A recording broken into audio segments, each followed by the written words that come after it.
नमस्कार बच्चों। आज हम द्वितीय वर्ष कला हिंदी के बच्चों के लिए द्वितीय प्रश्न पत्र में जो एकांकी संग्रह पुस्तक है उसकी एकांकी ईद और होली आपके समक्ष समीक्षा या विश्लेषण और संदेश के साथ लेकर उपस्थित हुए हैं। एकांकी के जो एकांकीकार हैं वह हैं सेठ गोविंद दास। इनका जन्म 1896 में हुआ था और देहावसान 1974 में। जन्म स्थान है इनका जबलपुर। तो संक्षिप्त सा लेखक परिचय भी मैं आपको देती हूँ। गोविंद दास कुशल राजनीतिज्ञ और गांधी के निकट रहे थे। और दूसरी जो इनकी विशेषता है, इनके परिचय को जो और भी सौम्य बनाती है, वह देश स्वतंत्र होने के पश्चात संसद सदस्य बने और आजीवन इस पद पर बने रहे। हिंदी को राष्ट्रभाषा का दर्जा दिलाने में इनका बहुत ही महत्वपूर्ण योगदान रहा है तथा सेठ गोविंद दास गंभीर व्यक्तित्व के धनी व्यक्ति थे। साहित्य को जो इनका योगदान है उस पर भी हम एक नज़र डालते हैं। तो इस साहित्य में आने से पहले जो इनकी भूमिका रही थी वह भी आपके सामने स्पष्ट कर देते हैं कि सेठ गोविंद दास ने राजनीतिक, सामाजिक और ऐतिहासिक नाटक व एकांकी लिखे। दूसरा, इनकी रचनाओं में सामाजिक कुरीतियों पर व्यंग अधिक दिखाई देता है और एकांकियों में सभ्य समाज के प्रति सकारात्मक दृष्टिकोण भी इन्होंने स्पष्ट रूप से उल्लेखित किया है। तीसरी जो इनके साहित्य में इनकी देन रही है या साहित्य के प्रति इनकी जो झुकाव रहा है, उन्होंने अपनी रचनाओं में प्राचीन भारतीय संस्कृति, कला, वैभव और पराक्रम का अत्यधिक चित्रण किया है तथा एकांकीकार की समस्त रचनाएं जो सेठ गोविंद दास ग्रंथावली में संकलित हैं, इस तरह इन्होंने इनकी जो व्यक्तित्व की छाप है वो हमें इनकी रचनाओं में देखने को मिलती है। अब मैं इनके प्रमुख एकांकी संग्रह या इनके द्वारा रचित साहित्य का उल्लेख करती हूँ। तो पहले हम इनके एकांकी संग्रह के बारे में जान लेते हैं। इस तरह से है: सप्तरश्मि, अष्टदश, एकादशी, पंचभूत, आपबीती और जगबीती इनके प्रसिद्ध एकांकी संग्रह हैं। नाटक हैं कर्तव्य, कर्ण, स्नेह और स्वर्ग। उपन्यास के क्षेत्र में भी इन्होंने अपना महत्वपूर्ण योगदान दिया है। उपन्यासों के नाम इस तरह से हैं: इंदुमती, चंपावती, कृष्णलता और सोमलता आदि। काव्य ग्रंथ हैं वाणासुर और दूसरा है पराभव। अभी हम इसके बाद हम इनके जो अगली बात है वो आपके सामने रखते हैं। पात्र परिचय इस एकांकी का मैं आपको दे देती हूँ। बहुत ही कम पात्रों के माध्यम से एकांकीकार ने एक महत्वपूर्ण संदेश समाज को दिया है। तो पात्र इस तरह से हैं: राम एक बच्चा है, लगभग आयु 4 वर्ष है। हमीदा एक बच्ची है, उसकी आयु भी राम के बराबर लगभग 4 वर्ष की है। और जो इसमें स्त्री पात्र है रत्ना, वो है राम की माँ, वह विधवा स्त्री है और खुदाबख्श हमीदा के पिता के रूप में यहाँ पर इस एकांकी में उपस्थित हुए हैं। तो जैसा कि एकांकी में कम पात्रों के माध्यम से एक गहरा संदेश दिया जाता है, वह इस एकांकी उस पर उचित और खरी उतरती है। तो यहाँ पर हम एकांकी का विश्लेषण और जो उसके द्वारा संदेश दिया गया है उसके कुछ बिंदु आपको बताते हैं। तो इस पहला है: एकांकी उच्च मानवीय मूल्यों की प्रतिष्ठा करती है, अर्थात ईद और होली में जो हम देखने को मिलता है वह है मानवीय मूल्यों की प्रतिष्ठा। दूसरा, इसमें एकांकीकार ने यह माना है कि मानव धर्म से बड़ा कोई धर्म नहीं होता। और बच्चों, सच भी है कि हम मनुष्य के रूप में जब इस पृथ्वी पर आए हैं तो हमारा जो मानवता है वह तभी सार्थक है जब उसमें संवेदना हो, दया हो, प्रेम हो, आपसी सौहार्द हो। तीसरा, हम इस एकांकी की विशेषता देखते हैं। एकांकी में धार्मिक संकीर्णता को छोड़कर मानवता का संदेश दिया गया है, क्योंकि मनुष्य एक जैसे सब जन्म लेते हैं, उनके रक्त भी का रंग भी एक जैसा होता है, पर मनुष्य अज्ञानता के वशीभूत होकर धार्मिक संकीर्णता की गिरफ्त में आ जाता है और मानवता की या मानवीय धर्म की उपेक्षा कर बैठता है।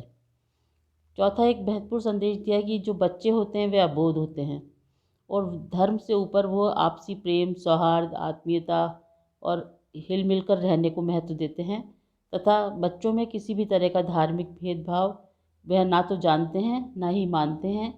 किंतु ये हमारे समाज में की यह कमी है कि धीरे धीरे बच्चों को जन्म से उनके मन में धार्मिक कट्टरता पैदा करती है और जो बच्चे हैं वह इसका धीरे धीरे उनके मन में ये बीज गहरा जाता है कि ये हिंदू है, ये मुसलमान है।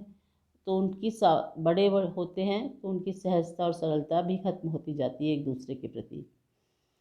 तथा हमने इस एकांकी में देखा कि विपरीत परिस्थितियों में रत्ना और खुदाबख्श के दृष्टिकोण बदल जाते हैं।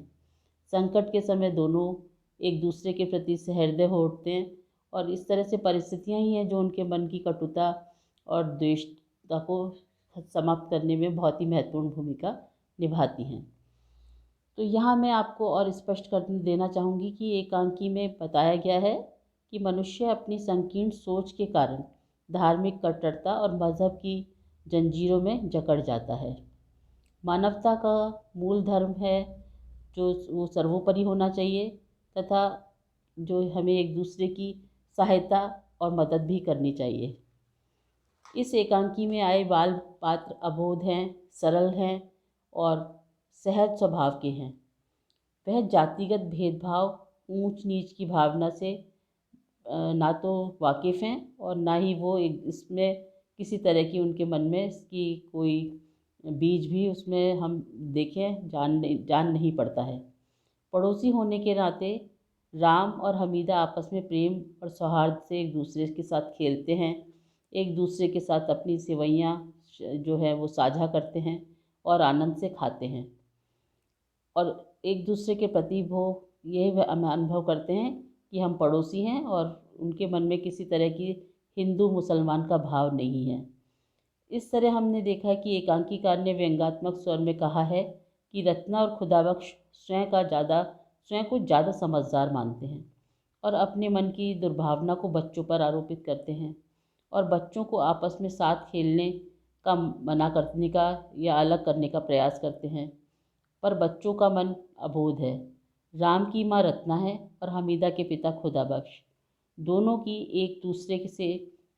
एक दूसरे से अशिष्ट और शब्दावली में गाली गलौज में बात करने से भी नहीं चूकते हैं। इसी क्रम में हम देखते हैं कि अचानक मुसलमान एकत्र होकर हिंदुओं के घरों को जलाने लगते हैं और खुदाबख्श भी शोर सुनकर बाहर आता है और मुसलमानों के उस समूह में शामिल हो जाता है तथा वह इस प्रयास में रत्ना के घर में भी आग लगाने की कोशिश करता है और लगभग उसके घर में आग लगा भी देता है। रत्ना और खुदाबख्श दोनों इस बात से अनभिज्ञ हैं कि उनके दोनों बच्चे रत्ना के घर की छत पर आप खेल रहे हैं और आग से घिर चुके हैं। पर जैसे ही खुदाबख्श अपनी पुत्री हमीदा को खोजते हुए आवाज़ लगाते हुए जाता है तो वह पाता है कि रत्ना की घर की छत पर उस हमीदा और जो राम है वो खेल रहे हैं और वह इस बात से अनभिज्ञ हैं कि संकट उनको घेरे हुए है चारों तरफ से। खुदाबख्श हमीदा को बचाने का प्रयास करता है और राम को छत पर जलने के लिए छोड़ देता है। पर अचानक खुदाबख्श का हृदय परिवर्तित होता है और उसके मन में राम के प्रति कोमल भावनाएं जन्म लेती हैं और वह हमीदा के साथ साथ राम को भी उस अग्नि से बचा लेता है और नीचे उतर कर आता है। तभी हमने देखा कि रत्ना का हृदय भी परिवर्तित हो जाता है और दोनों को अपने सोच पर पछतावा होता है और बच्चे तो आग लगी देखकर समझ भी नहीं पाते कि क्या हुआ।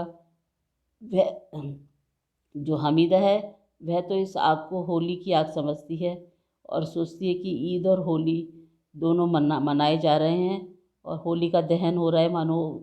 पर उनकी सरल हृदय और अनभिज्ञता का से दोनों रत्ना और जो खुदाबख्श है दोनों को एहसास होता है कि ये कितने सहज और सरलता से एक दूसरे से हिल मिल कर रहते हैं, तो हम बड़े लोग क्यों इतनी अज्ञानता के वशीभूत धार्मिक कट्टरता में जकड़े हुए हैं। और इस तरह दोनों बाल मन हैं हमीदा और राम, उनके मन को बदल देते हैं और पश्चाताप से वे अपनी सारी कटुताएं भूल जाते हैं और एक अच्छे पड़ोसी होकर साथ रहने लगते हैं। तो इस एकांकी में उन्होंने जो धार्मिक संकीर्णता से ऊपर उठकर आपसी सौहार्द की बात कही है, वह बहुत ही महत्वपूर्ण संदेश है जो एकांकीकार ने हम सबको दिया है। धन्यवाद।